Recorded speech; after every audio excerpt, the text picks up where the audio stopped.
LeBron versus Morant, inawat ang Memphis coach sa ginawa ni LeBron kay Jaren Jackson Jr. Gusto nang manuntok mga idol. Nagbigay respeto naman si LBJ kay Derrick Rose.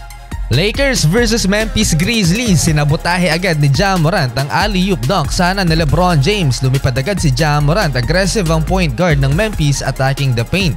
Defense, offense, trumabaho si Morant, 9-minute mark. Lumipad na rin si LeBron James, off-ball cutting dunk, libreng-libre, another block attempt na naman sana ni Ja Morant kaso naipasa agad ni LeBron kay AD. Solid ng duelo ni Morant at LBJ sa first quarter, nagpakawala ng 4, walang mintes mga idol, sunod-sunod na tres ni LeBron James. Nasa iisang zone lang halos nagmula ang tres ni LeBron. Buhat mode, late takeover naman si AD nang inupo si LeBron James. 14 points sa LBJ, 12 kay AD habang si Ja Morant 11 points, 38-29 lamang ang LA Lakers.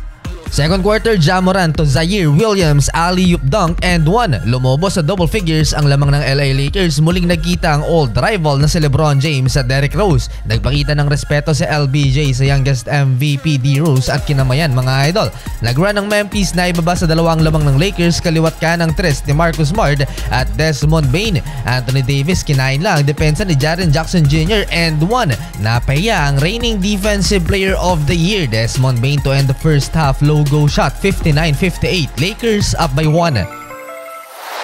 Third quarter, nakagante si Jaren Jackson Jr. kay Anthony Davis. Supalpal si AD. Dito na lumamang ang visiting team at umabot ng 4 points. 3 minuto na magsimula ang second half. 7-minute mark na pisikal ni Jaren Jackson Jr. si LeBron. Nahagip ang mata ni LBJ at matagal bago nakatayo. After nito, nagkapisikalan ulit ang dalawa fighting for loose ball. Nakuha ni LeBron ang bola. Tinulak ni LeBron sa mukha si Jackson Jr. No call. Nagalit si Taylor Jenkins at pumasok sa court asking for foul.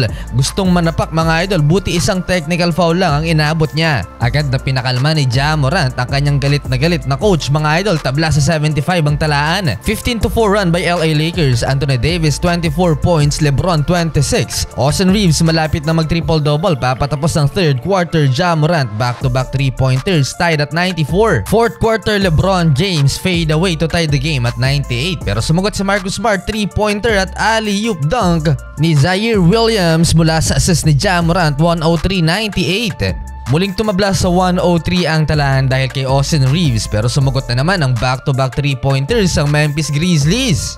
Last 5 minutes lamang ng 8 points ang Memphis Grizzlies. Ginawa pang 10 points ni Desmond Bane yan. Ayaw pahabulin na ng Memphis Grizzlies mga idol ang LA Lakers and Marcus Smart big time 3-pointers sa last 3 minutes. 11 points na ang inahabol ng Lake Show. Tuluyang natambakan ng LA Lakers at sa huli, panalo mga idol ang Memphis Grizzlies.